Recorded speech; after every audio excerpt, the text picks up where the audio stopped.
Digital യുഗത്തിൽ ഡിജിറ്റലൈസേഷന്റെ കാര്യത്തിൽ അത്ര മുന്നിലല്ല എന്നൊരു ആക്ഷേപമുണ്ട് നമ്മുടെ KSRTC-യെക്കുറിച്ച്.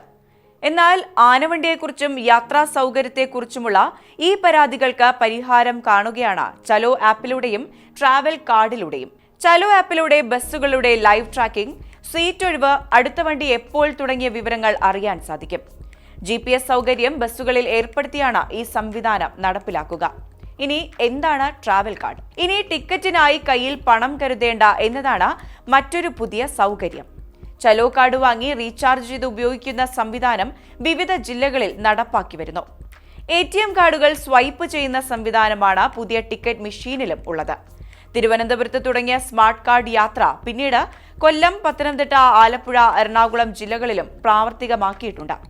100 രൂപ നൽകിയാൽ ചലോ കാർഡ് എന്നറിയപ്പെടുന്ന സ്മാർട്ട് കാർഡുകൾ വാങ്ങാൻ സാധിക്കും. 50 രൂപ മുതൽ 3000 രൂപ വരെയാണ് റീചാർജ് ചെയ്യാൻ സാധിക്കുക.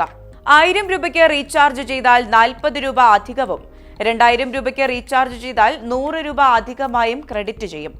കാർഡിലെ തുകയ്ക്ക് 1 വർഷം വാലിഡിറ്റി ഉണ്ട്. 1 വർഷത്തിലധികം കാർഡ് ഉപയോഗിക്കാതിരുന്നാൽ റീആക്ടിവേറ്റ് ചെയ്യേണ്ടതായി വരും. മറ്റൊരാൾക്ക് യാത്ര ചെയ്യുവാനായി കാർഡ് കൈമാറാനും സൗകര്യം നൽകിയിട്ടുണ്ട്. എന്നാൽ കൃത്രിമം കാണിച്ചാൽ കർശനമായ നടപടിയാണ് സ്വീകരിക്കാൻ പോവുക. കാർഡ് പൊട്ടുകയോ ഒടിയുകയോ ചെയ്താൽ മാറ്റി നൽകുന്നത് പ്രായോഗികമല്ല. നിശ്ചിത തുകയ്ക്ക് പുതിയ കാർഡ് നൽകും. പഴയ കാർഡിലെ തുക പുതിയ കാർഡിലേക്ക് ട്രാൻസ്ഫർ ചെയ്യാനുള്ള സൗകര്യവും ഉണ്ടാകും. കാർഡ് നഷ്ടപ്പെട്ടാൽ മാറ്റി നൽകില്ല എന്ന അറിയിപ്പും നൽകിയിട്ടുണ്ട്. അച്ചടിച്ച 90,000 KSRTC സ്മാർട്ട് കാർഡുകളിൽ 82,000 കാർഡുകൾ വിൽപ്പന നടത്തിക്കഴിഞ്ഞു. 5 ലക്ഷം കാർഡുകൾ കൂടി ഉടൻ സജ്ജമാക്കുമെന്ന് മന്ത്രി KV ഗണേഷ് കുമാർ അറിയിച്ചിട്ടുണ്ട്. 26 KSRTC ഡിപ്പോകൾ നിലവിൽ ഈ ഓഫീസ് സംവിധാനത്തിലേക്ക് മാറിയിരിക്കുകയാണ്.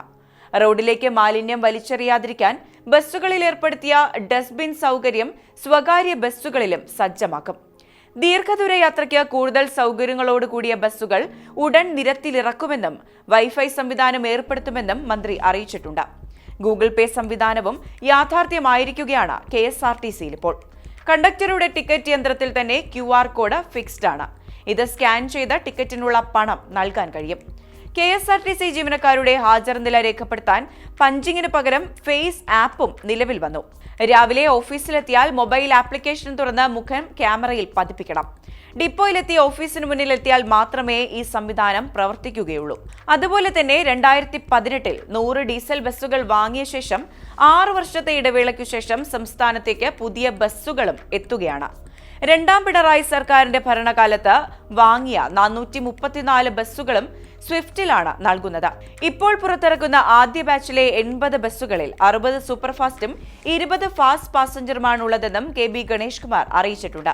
ഇതിനു പുറമെ അശോക് ലെയ്ലാൻഡിന്റെ 8 AC sleeper, 10 AC sleeper cum seater, 8 AC semi sleeper എന്നീ വിഭാഗത്തിലുള്ള ബസ്സുകളും പുറത്തിറങ്ങുന്നുണ്ട്. ഓർഡിനറി സർവീസിനായി 9 മീറ്റർ നീളമുള്ള ബസ്സുകൾ ഉൾപ്പെടെ 37 ചെറിയ ബസ്സുകളും വാങ്ങുന്നുണ്ടെന്നാണ് അറിയിച്ചിട്ടുള്ളത്.